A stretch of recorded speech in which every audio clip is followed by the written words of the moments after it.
As a NEET aspirant हर student का एक अपना पोटेंशियल होता है, एक अपना वो एक लेवल होता है जिस लेवल पे वो जाके स्टडी कर सकता है। सो अगर हम ट्यूशन के बेसिस पे जाएं कि किसको ऑनलाइन करना चाहिए और किसको ऑफलाइन करना चाहिए, उसमें बहुत सारे फैक्टर्स आते हैं।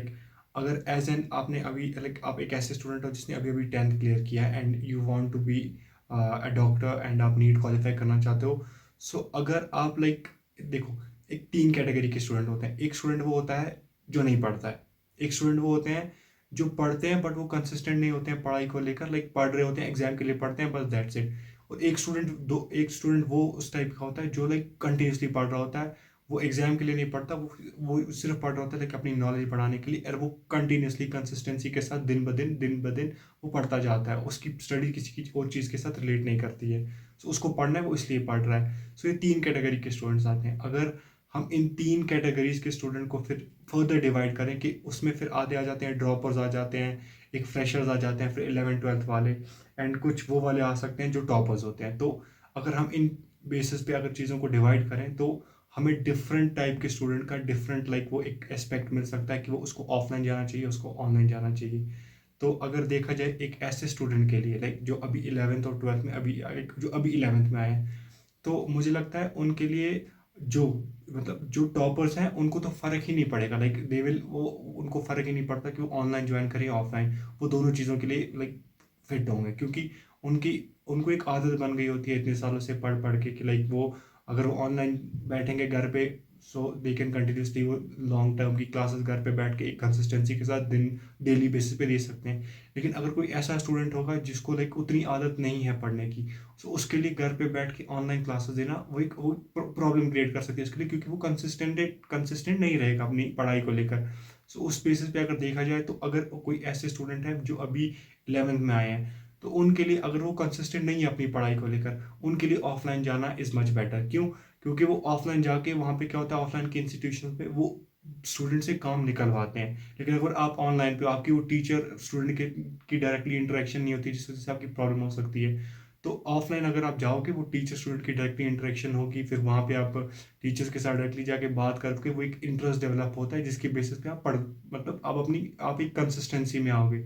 लेकिन अगर आप ऑनलाइन कर लेते हो और आपको आदत नहीं है पढ़ने की, तो वो आपके लिए प्रॉब्लम हो सकता है। क्योंकि कभी कभी इंसान को ऐसा होता है ना, उनको उसको पता नहीं चलता कि हाँ ठीक है, वो डिविएट हो रहा है। तो अगर वो ऑफलाइन में है तो स्टूडेंट्स को टीचर को पता चल जाता है कि हाँ ये स्टूडेंट डिविएट हो रहा है, वो टीचर उसको संभाल लेता है। बट अगर आप ऑनलाइन में हो तो वो वहाँ पर डायरेक्टली इंटरेक्शन नहीं है स्टूडेंट टीचर का।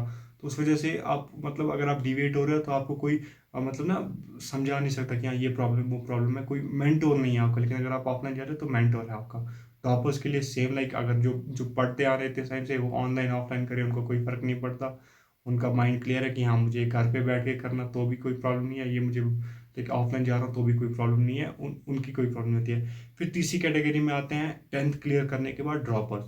तो ड्रॉपर्स का मोस्टली ये प्रॉब्लम होता है, ड्रॉपर्स नीट इस वजह से नहीं क्वालिफाई कर उन्होंने किया होता है क्योंकि वो मिस्टेक्स की वजह से। इट्स नॉट कि उनका सिलेबस नहीं कंप्लीट होता है कुछ ड्रॉपर्स ऐसे भी होंगे जिनका सिलेबस कंप्लीट ना होने की वजह से रहा होता है।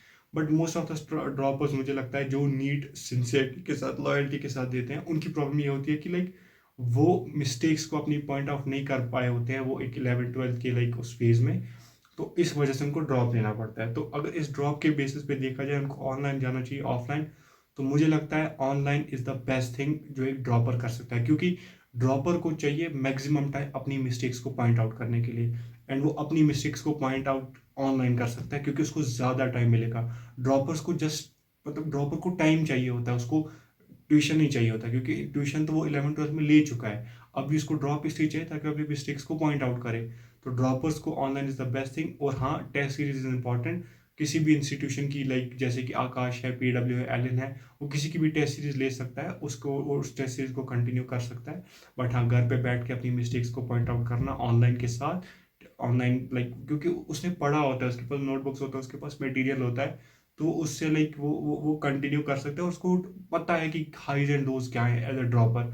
बट हाँ, अगर जो 11th 12th वो फ्रेशर जो स्टूडेंट्स हैं, उनके लिए मुझे लगता है कि जो टॉपर्स हैं वो they can go with the online offline, कोई फ़र्क नहीं पड़ता। बट हाँ, जो अभी बिगनर्स हैं जिन्होंने अपनी पढ़ाई को लेकर वो ज़्यादा सीरियस नहीं है एज़ कम्पेयर टू, अगर वो खुद को टॉपर्स के साथ कंपेयर करेंगे विद जो एवरेज लेवल के स्टूडेंट्स होते हैं, तो उनको क्या करना चाहिए, उनको ऑफलाइन ही प्रेफर करना चाहिए, क्योंकि ऑफलाइन इज़ लाइक कि हाँ ठीक है, और टीचर के साथ इंटरेक्शन होगी जिस वजह से आप टीचर के साथ बात करोगे and you will some sort of एक वो डेवलप होगा स्टूडेंट टीचर का रिलेशन, तो जिस वजह से आपको इंटरेस्ट डेवलप होगा जो आप कर रहे हो। सो आई थिंक ये 3 कैटेगरीज हैं, इन 3 कैटेगरीज के बेसिस पे आपको ऑफलाइन या ऑनलाइन में जाना चाहिए। बाकी आई होप कि आप ऑनलाइन या जाओ ऑफलाइन जाओ, जहाँ जिस जिस जिस प्लेटफॉर्म से भी आप पढ़ो, hope you will succeed in what you are doing. बाकी बेस्ट ऑफ लक, मिलते हैं नेक्स्ट वीडियो में, तब तक के लिए अल्लाह हाफिज़, बाय बाय।